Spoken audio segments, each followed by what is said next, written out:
This week on Sammy's Workshops, we're headed off to the woodyard to visit my YouTube buddy Chris. Well, not exactly.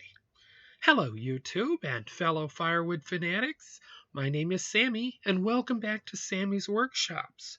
Stick around and see how we do get out in the woodyard and start stacking some firewood right here on Sammy's Workshops. And if you like this video and want to see more like it, be sure and hit the like, subscribe, and the alert bell.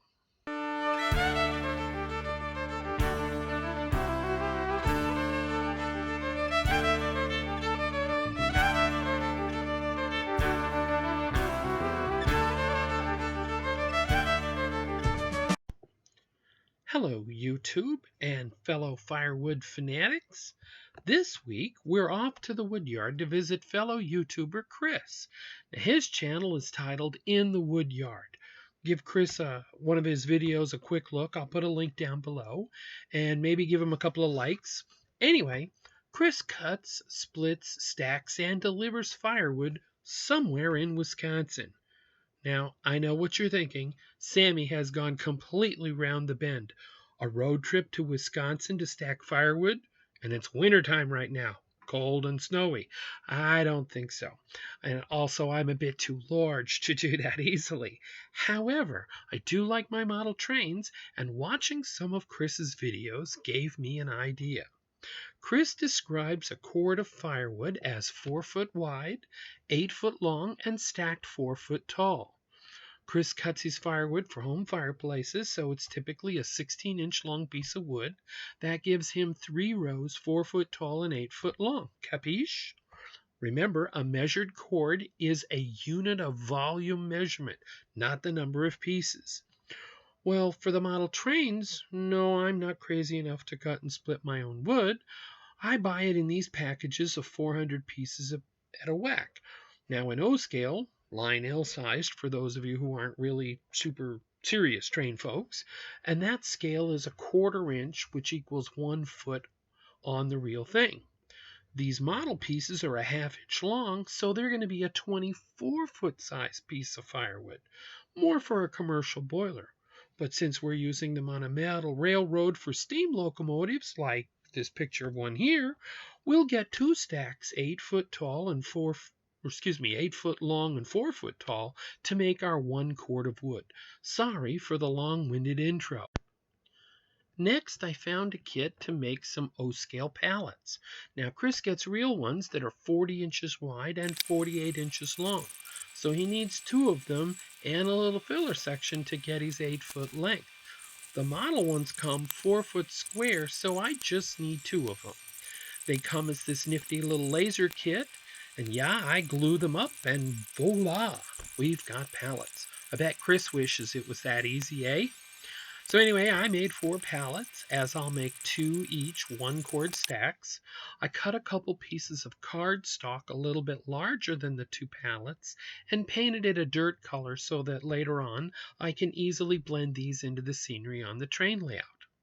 Well, let's get to stacking. Chris keeps his stacks from falling over by making these corner stacks. It takes a little bit of time to get them right. Chris says so too, but it is worth it even for the models. I do glue my stacks together though. That wouldn't work well for Chris. A little Mod Podge matte medium works really well. So anyway, there's a lot of stacking. And just like Chris does, it takes a while.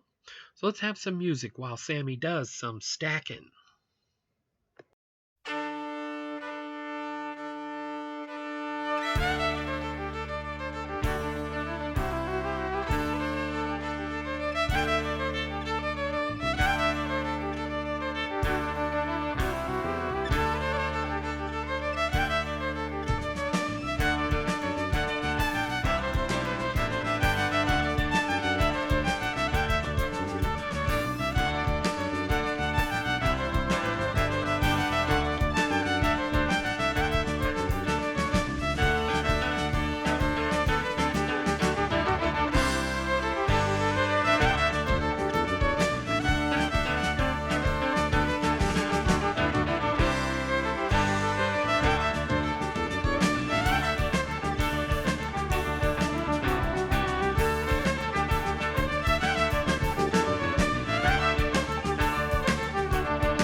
And there we have it. 2 1-cord stacks of firewood in O scale or 1/48 scale or 1/4 inch to the foot, whichever one works for you. I did find this workman and repainted his ball cap in a light blue, just like Chris's hat. And I found this other fella to be his helper. Some of my friends call him Paul, like in Paul Bunyan, so Helper Paul it is. A few different angles of the stacks and the boys here. Oh, and there's a quickie of Engineer Schultz in there too. He's a jolly joker of a fella and really happy now that he can find his firewood for his locomotive.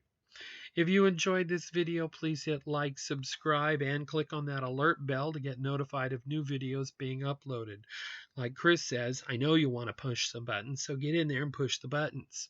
New videos are usually posted every week or every other week at the latest, with a few others in between as time and projects allow. You can follow me on Facebook and Instagram. I'll have a website coming soon for patterns I digitize and plans I download. There's a Patreon account if you'd like to support the channel that way. You can also do that through PayPal, and all that information is in the links down below. If I used any tools, which I didn't use much today, there would be links to my Amazon store for the tools and supplies so you can get the same stuff. Big thanks to the folks at Amazon for that. Be sure to leave me a comment or a suggestion. I'd love to know what you'd like to see here. I did start this channel to answer questions and to provide how-to advice based on past questions, comments from family and friends. Big shout out and thanks to my buddy Chris over at In the Woodyard. Be sure and go look at his videos too. Thanks for stopping by. Come again soon. Until next time, see ya.